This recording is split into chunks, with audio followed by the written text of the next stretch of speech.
मी बौद्ध आहे हा फार संकुचित विचार. आपण बाबासाहेब आंबेडकरांमध्ये विठ्ठल पाहू शकतो. आंबेडकरांच्या पत्नी रमाबाई पंढरपूरला जाण्याचा हट्ट धरत होते, पण तिथे आपल्या जातीला परवानगी नव्हती. म्हणून बाबासाहेबांनी म्हटलं होतं की रामू, तुझ्यासाठी मी तुझी पंढरी नागपुरात म्हणजे घडवणार आहे. आणि इथे पंढरी इथे तुम्ही सुद्धा बघत आहे. त्या पंढरी तुम्ही दर्शन घेतलं, म्हणजे पंढरीचे वारकरी येते आणि म्हणजे आंबेडकरांच्या पंढरीचं दर्शन घेतात. यावेळेस तुम्हाला म्हणजे नेमकं कसं असं वाटतं? खरं तर मला आता ही माहिती नवीन आहे, परंतु माझ्या अंगावर आता रोमांच आलं. जय भीम, नमो बुद्धाय. विजय खवसे. सध्या मी नागपूरच्या पवित्र दीक्षाभूमीवर आहे आणि पवित्र दीक्षाभूमीवर देशभरातून सर्वच जाती धर्माचे जे लोक आहे या ठिकाणी येतात आणि इथून प्रेरणा घेऊन जातात. असेच एक जे महाराज आहे, आज हे महाराज दीक्षाभूमीवर आलेले आहे. आपण बघू शकता महाराजांच्या गळ्यामध्ये माळ आहे. माळ म्हटलं की महाराज तिथे आलेच. आणि विशेष करून मी एक सांगू इच्छितो की श्री विठ्ठल जी माळ आहे महाराजांच्या गळ्यामध्ये आहे. श्री विठ्ठल हे जे आहे पंढरपूरचे, हे काही काळ जे आहे ते सुद्धा एक बुद्धाचंच एक रूप आहे असं मानल्या जाते ना आहेच. महाराज, तुमचं दीक्षाभूमीवर स्वागत आहे.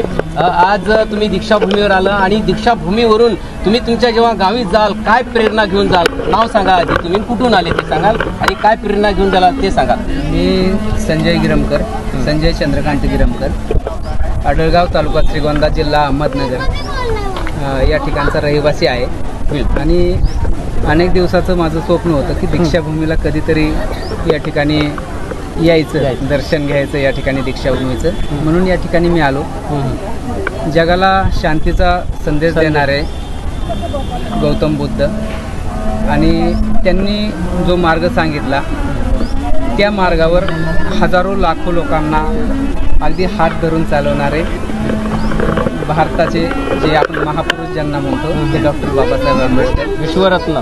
यांनी विश्वरत्न म्हटलं तरी चालेल. यांनी या ठिकाणी अनेक जो काही समाज आहे त्या समाजाला गौतम बुद्धांचे विचार दिले आणि त्यामुळं ही भूमी निश्चितच पवित्र आहे आणि आपणा सर्व भारतीयांसाठी, जगासाठी वंदनीय तर निश्चितच आहे.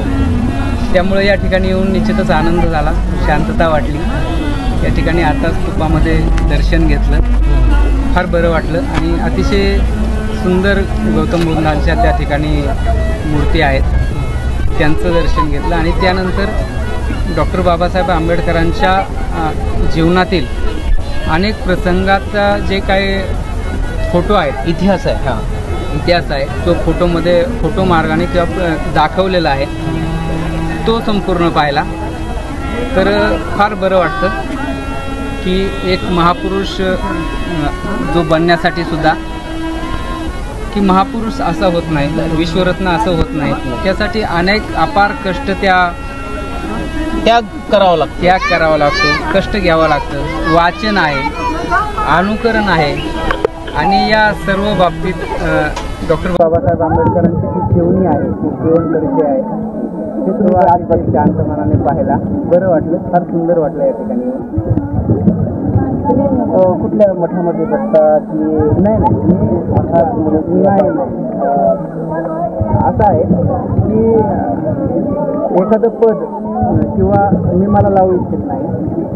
म्हणजे माझा एक वारकरी आहे. अच्छा, वारकरी आहे, पंढरपूरचा वारकरी आहे, विठ्ठल भक्त आहे.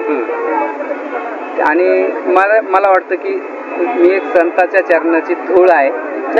त्यामुळं त्याच्या पलीकडे काही नाही. संतांचे विचार घेऊन जगणारा एक सामान्य साधक आहे. माझा काही कुठला मठ नाही, काय नाही, तसं काही नाही. एक सामान्य आयुष्य जगणारे आम्ही. नक्कीच तुम्ही जेव्हा समाजामध्ये जाता तेव्हा समाजासमोर म्हणजे नेमकं कसं प्रबोधन करता? मग समाजामध्ये काय बुद्ध वगैरे त्यांना सांगता काय, डॉक्टर बाबासाहेब आंबेडकर सांगता काय, की आणखी काही सांगता? म्हणजे प्रबोधन हा जो विषय आहे हा तुम्ही एकाएकी जर आपण कुणाला बौद्ध सांगितलं किंवा तर ते फार उच्च पातळी होईल. आपल्या अध्यात्माची किंवा आपल्या कोणत्याही गौतम बुद्ध असतील किंवा जे कोणी तत्ववेत्ते असतील, आपला सगळ्यात मोठा आज सध्याच्या घडीचा हा दोष आहे की आपण डायरेक्ट उच्च विचार अभ्यास करतो आणि आपल्याला वाटतं आपण तिथे आहोत. आणि त्यामुळं जर आपण उच्च विचार सांगितले, लोकांनी ऐकले, तरी अनुकरण करणं फार अवघड होतं. गौतम बुद्ध समजण्यासाठी आपल्याला आधी शांती, दया, प्रेम, करुणा, अहिंसा, प्रत्येकाच्या या गोष्टीचं आपल्याला सुरुवातीला 1ली, 2री, 3री, 4थी, 5वी आणि त्यानंतर मग एक विधेही परमात्मा पाहणे की ज्याला कसलंही रूप नाही, त्याची पूजाही न करणे मूर्तीपूजेत. मग कुठेतरी आपण गौतम बुद्धाचे विचार सांगू शकतो. हा बौद्ध मत संकेत हा फार मोठा आहे आणि तो ज्यावेळेस जगाला कळेल त्यावेळेस जगाला शांतता कळेल. जगाला कळला पण भारताला कळलं नाही, कारण भगवान गौतम बुद्धाला जगाला स्वीकार केलेला आहे. जवळपास 17-20 देशामध्ये भगवान गौतम बुद्धाला मानतात, पण भारतात बुद्धाने जन्म घेतला. इथे बुद्धाला तेवढे नाही. बुद्ध कळतो, सगळ्यांना कळतो. जो माणूस ज्याला समोरच्याला जर काटा टोचला तर ज्याला करुणा निर्माण होती त्याला बौद्ध कळलेलंच आहे. बौद्ध कळणं म्हणजे बौद्ध फक्त मी बौद्ध आहे हा फार संकुचित विचार. बिलकुल. कारण का तर मी नावाने बौद्ध होऊ शकतो पण कर्माने, कृतीने नाही ना होऊ शकत. आणि मला कृतीने बौद्ध व्हायचंय, मला कृतीने भगवान परमात्मा श्रीकृष्ण व्हायचंय, मला भगवान विठ्ठलही व्हायचंय. आणि जे जे जगातले प्रत्येक धर्माचा आपण जर सगळा सार काढला तर शेवट मानवी समाजाला, प्राण्यांना, या शर ईश्वर किंवा नश्वर हे ज्या काही या पृथ्वीवर गोष्टी आहेत यांना समतोल वागणे. नाही, बिलकुल समतोल वागणे हाच एक सार आहे. पण आपण बघू शकतो की पूर्वीच्या काळामध्ये जेव्हा 1956चा जो काळ होता, दलितांना मंदिरात येण्याचा सुद्धा मनाई करत होते. जे विठ्ठलाचं जे मंदिर आहे पंढरपूरचं, त्या मंदिरामध्ये दलितांना प्रवेश नव्हता. डॉक्टर बाबासाहेब आंबेडकरांनी प्रवेशासाठी संघर्ष करावा लागला. काळाराम उपोषण करावं लागलं काळाराम मंदिरासाठी. ही परिस्थिती तिथे होती. मग अशा वेळेस तेव्हाचे जे लोक होते त्या मनुवादी वृत्तीचे लोक, त्या लोकांना म्हणजे तेव्हा समजलं नाही की मग समतोल विचार सगळ्यांचेच आहे, सगळ्या धर्माचे आहे. नाही, आता तुम्ही म्हणता हे बरोबर आहे, पण आपण त्या 1956च्या आधी जर 12व्या शतकात गेलो तर चोखोबा आमच्यासाठी शिरसावंती आहेत.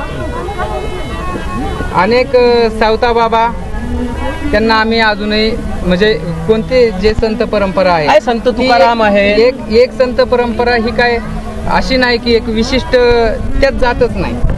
तो वैष्णव आहे, तो वैष्णव आहे. त्यात माळी आहे, सर्व समाज आहे. नरहरी सोनार आहेत, आमचे चोखोबा आहेत. आणि आजही आम्ही चोखोबाचे अभंग, चोखोबांना नमन केल्याशिवाय मान एवढा आहे. आज आमचा मान एवढा आहे वारकरी संप्रदायामध्ये की पंढरपूरला जाणारा प्रत्येक वारकरी बघा, प्रत्येक वारकरी आधी चोखोबांचं दर्शन घेतो. हा त्यांचं स्थान आहे. म्हणजे आपल्या वारकरी संप्रदायाची सुरुवातच चोखोबापासून होते महाराज. त्यामुळं अशा गोष्टी येत राहणार. बघा, काळ बदलत जात आहे, काळ बदलत जाईल. कधीतरी हे विचार येईल ज्यावेळेस आपण अनुकरण करायला सुरुवात करू. नाही म्हणेल की नाही नाही ये बंदा हे बहुत अच्छा है, ये बौद्ध है, ये नाही ये हिंदू है, बहुत अच्छा बंदा है. तो हे बनायचंय आपल्याला की प्रत्येकाने संविधानामध्ये बाबासाहेब आंबेडकरांनी प्रथमच म्हटलंय की मी प्रथम भारतीय आणि अंततःही भारतीय. पण आता जे काही जे आहे म्हणजे मानसिक संकुचित मानसिकचे जे लोक आहे आजही धर्माला धरूनच एकदम राहतात. काय होतं, ही खिचडी आहे, या खिचडीत सगळे पदार्थ